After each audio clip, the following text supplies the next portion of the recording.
kitchen.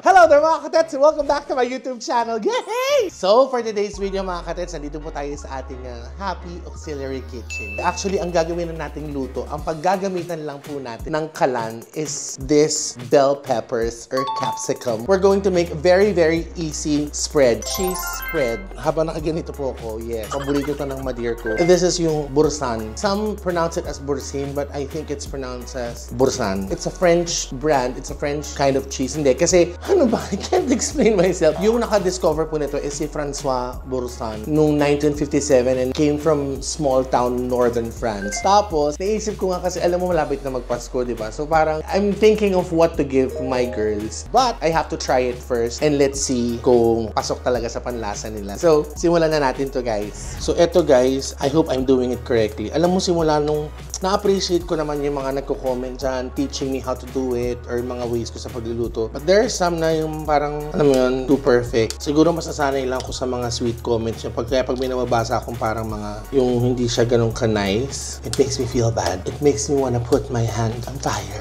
So ito toss, icha-char. Oh, icha-char lang natin to, tapos babalatan natin.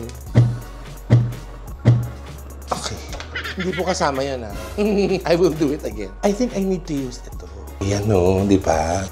O, di mas maganda. Tetay. Ayan na. Kanina pwede. Talaga ba? Kumakaway siya. Narinig ko kasi sinasabi ng mga mga viewers, Tetay, use something na like to put it on like a grill or whatever. So there, I heard you. So, iihaw lang to natin ng bedrock, tapos papalatan siya natin. Papalatan natin siya ng buhay. Tapos ayun. Ate Rona, naliligo ka na? Sorry po, Okay lang ate. Ang mas mahirap dito ka maligo sa kalan. So ayan, gagawa tayo dito. Kasi naman kami sa Vice, meron na naman kaming food doon. Kaya lang kami pa rin, ugali pa rin namin yung magbaon. Tapos hindi naman nila nakasanayan na every time I come to work, I have either chocolate o meron akong basta makukutkot. So why not bring this for the girls? Tapos spread sila. Now, I'm going to ask them kung masarap. Kung hindi, hindi ko na sila regaluhan. Kung masarapan naman sila, this is what I'm planning to do. Para may, alam mo yung meron kang regalo na yung ikaw yung gumawa, ikaw yung nag-effort, yung wala lang, ang dami ko lang talagang alam. So, ayan, medyo nagba-brown na siya. So, pagbalik nito maya-maya, babalatan na natin at we will start with our ingredients. Napakadali lang po. I will show it to you later because we're gonna do it inside our main kitchen, the clean kitchen. Let's go! And there you go mga katets. Ito na po ang ating charred bell pepper or capsicum. Alam mo, unang beses narinig ko yung, kasi dati bell pepper lang alam ko, yung capsicum narinig ko siya. Sa kasama ko dati sa work, si Ruby. Shout out kay Seobi, kay Ruby. Eh, wala na, na-share ko lang. Tapos pangalawa kay Miss Ann Curtis. So, capsicum there. Ang ganda, kakulay pa niya yung placemat namin.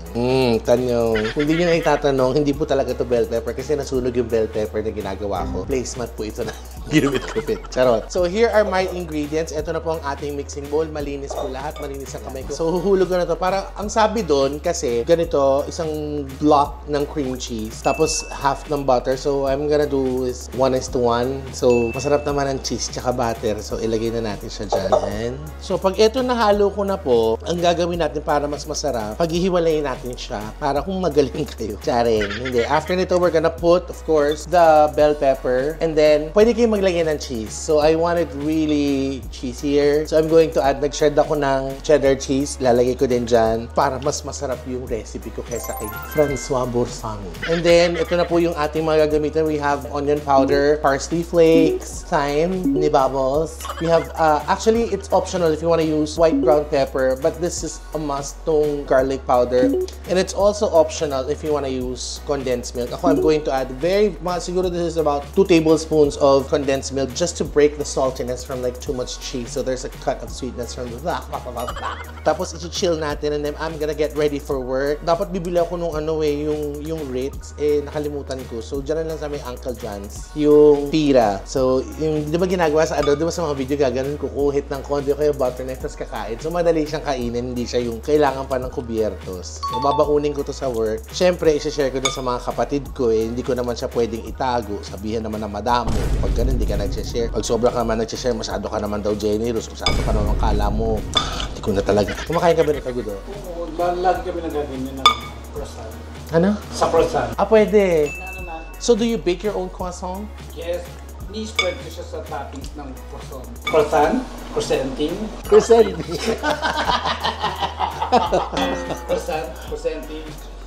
Choose your own.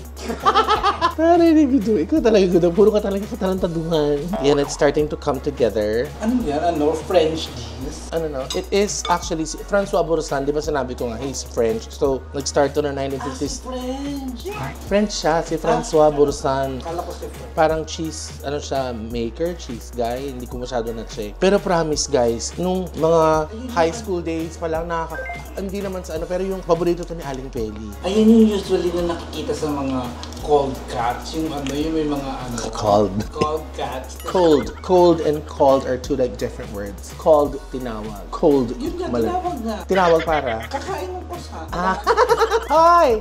Cold! I called you, gano'n. Cold croissant. Basta yung mga Cold cuts? cold cuts, di ba may nakikita yan yung ano, may mga spices and herb. Ay! Now we're going to add more cheese because we're fancy. Ewan ko na lang pag di pa sila nagtai dito. Sino ba mga kaset mo today? Makakasama ko mamaya si Negi, si Petit, si Tart, si Echo, si Tammy, si Julina yata, Lady Morgana, si Raven, na ang ganda-ganda ng boses nun, sobra. Actually, si Raven, si Maki, si Lucas, sila talaga. Patitikin mo sa kanila yan, yung baon mo. Oo, pero sisingilin ko sila kasi mahal. Charot. Tagal naman daw mo, Ha? Tagal. Kasi dapat ano siya, yung even na yung... Kung nakikita. Recipe. Oo. Even in the song. Even if you need a hold. Bakit anong... May even ka ba ng entry? Ayun nga, yung kanta ko. Kakantayin mo yung even na. Even. Arigay. So we're going to put our charred capsicum or the bell pepper. After that, yan na. Dito na tayo mag-ano. I don't know kung paano nyo gagawin to, pero tansya-tansya lang. Actually, you measure by heart. So first, I'm gonna do garlic powder. And then onion powder. And then dried parsley. Parsley. Ano? Parsley. It's parsley. Parsley. Hindi ko madami kasi. Parsley. And then, a little bit of white ground pepper para medyo wala lang. And then, thyme. Ano yan, te? Thyme. Up! Time's up.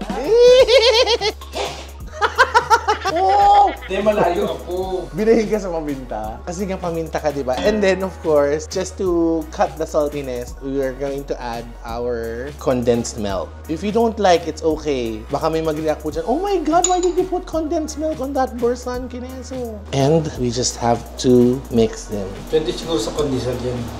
I will try it with the cracker. Tapos you have to chill this. Tapos yung, di ba, cling wrap, lalagyan nyo siya ng ano. Eto, dried parsley sa ilalim, yung sa ganun muna, tapos tsaka nyo ilalagay ano, tapos imo-mold nyo lang. Ganun lang po siya kadali.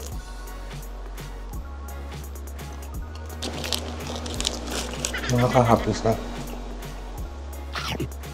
Dali ko yung sabi.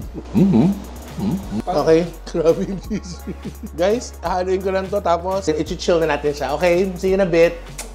Okay guys, ayan na po, naglagay na ako ng cling wrap. Yes, baby! And then we're going to put parsley here. Oo, malinis yung kamay ko ha. Gabi lagi ko naman sinasabi, when you handle food, make sure your hands are clean. So, hala, item. Tapos lalagyan na natin siya, tapos isi-chill. Okay mga katets, finally we're here at work. I'm here at Vice Comedy Club with my wonderful girls. Palakpakan naman siya! Conchita! Hello, Mare! Kamusta ka, Mare? Mabuti! Kamusta si Pare? Ay, naku, bumili ng yata. Hinampas sa aking Ginalaw ko ulo. kagabi. Ang sarap. Sabi ko, agoy. Tara! Marita, bumili pala ako ng palayok. Sabi niya kanina, Mari, bumili ako e-bike, ha? Makita ko si Binodin. Mga katets, I'm with, of course, Miss Negi, Miss Petit, si Tart, and si Echo. Yes! So just like what I promised, the very trending, the viral Boursin cheese made by Francois Boursin, 1957 in northern part of France. Totoo? Yes. What do you say? Francois Boursin. Francois Briswa. Boursin. Kasi sabi Di ba miswa lang yan? Boursin, meron ba kayong Boursin?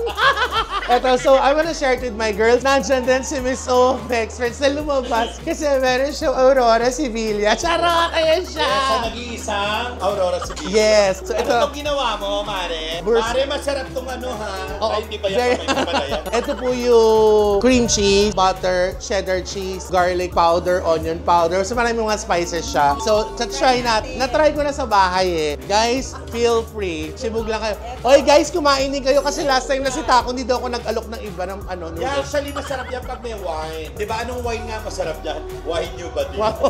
Why not? Okay. Wine The body. Uy, alam mo, ang galing mo, marunong ka gumawa ng cheese. Yeah. Yes, baby. Eko, okay kayo, kumain kayo. Hindi sila sanay sa ganyan, maduduwal sila. Ako hindi, sanay naduwal ako nung binigay mo sa akin, di ba? Iba, kasi napatry ko kay Negi yung blue cheese, ayaw niya amoy tutang basada. Oo, kasi ako I'm not a fan of cheese. Pero eto, But normally when you eat cheese, what kind of cheese do you eat, Negi? like eto. Like there's Gruyere, Manchego, Gouda. Actually, Mare, Hindi niya alam yun. hindi alam ko yun. Mahal yung Buddha. Nung eto, Buddha. Gouda. Buddha yan. Gouda. Last time na napunta kami ng Amsterdam, like we visit like the Kaya di, cheese factory doon, di ba? oh yeah. Napunta kami ng Amsterdam, so ako pa ng mga cheese, pero eto, ang sarap, ang ganda ng, ang sarap ng lasa, iba yung texture ng cheese, then makapagmura. Kahit masarap. Lasa cheese pimiento. Oh, kasi di sa bell pepper, sarap. Baby, ikaw. Sobrang sarap. Mas Masarap. What's this on top of that? dried parsley. Dried parsley. Ang sarap. Ang gusto talaga, mozzarella talaga. Mayaman.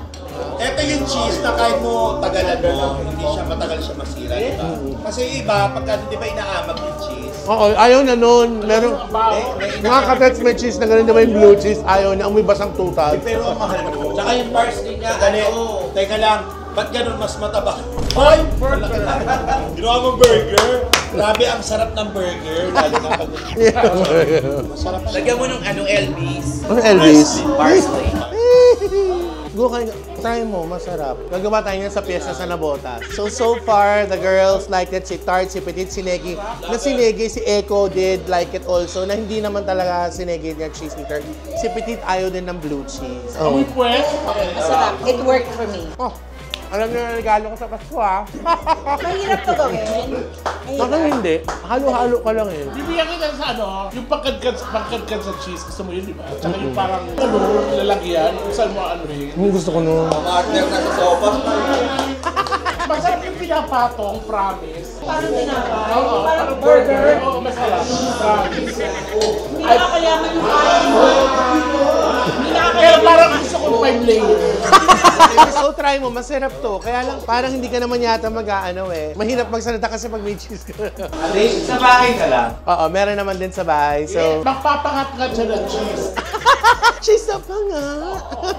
So this is how we do it here. Yes, ate, ito naman ginawa niya. Ginawa niya sandwich. So ganito kami. Pag medyo almost done na kami sa work, nakakatsibog na po kami. And then, I just wanted to share it with my girls. And thank God they liked it. So, hindi ko siya kinamay like what I did with the salad. So again, I'm really sorry if you found it gross. Me tossing it with my bare hands, but they were really clean. So kanang ako nga kiso, kanang espesyal. Dahil nagigigil ako. Ayun. Cheese sandwich. Ito yung literal na cheese sandwich. Yeah. 3 layer of cheese. 3 layer. Oh, Happy birthday! Say cheese! cheese. So, ito na. Mga katep, eto yung pinakamasarap na cheese na pinigil niya sa akin. Guys, may request na cheese yan. Tulungan niyo sila.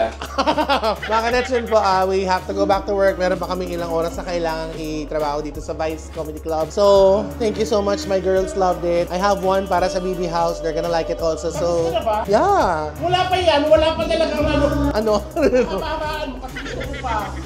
Dapat nilagay ko sa salad bowl yun. Parang, Ano ba yung ingredient niya? cream cheese, cheddar cheese, butter, konting condensed, garlic powder, onion powder, dried parsley, thyme, white pepper, Tapos, isa lang. Mix lang. Tapos, ipa-plastic mo. Oo, tapos gagawin mo sa pader. Tapos, natin yung babae yun. Guys, sa mulat ng channel ng Bexcon, subscribe na lang po kayo. Kung akong pakialam, kakain ako ng kanin tsaka ulam at tsaka to. So mag-di mo muna subscribe, click that subscribe button. Kumain ka lang dyan, okay? Para updated kayo sa bawat ganap namin. Kasi, chikan mo tayo. You are loving and caring every day. Love, love, love. Tama na yan. Masyado ka na maraming nakain. Hindi pa nakakain yung iba. Oo nga, kinamay mo yung spaghetti. Kasi yung mga roll mo. Sorry, eat some more. Good, this one. Grabe, makabata po rin ito. Bye, guys.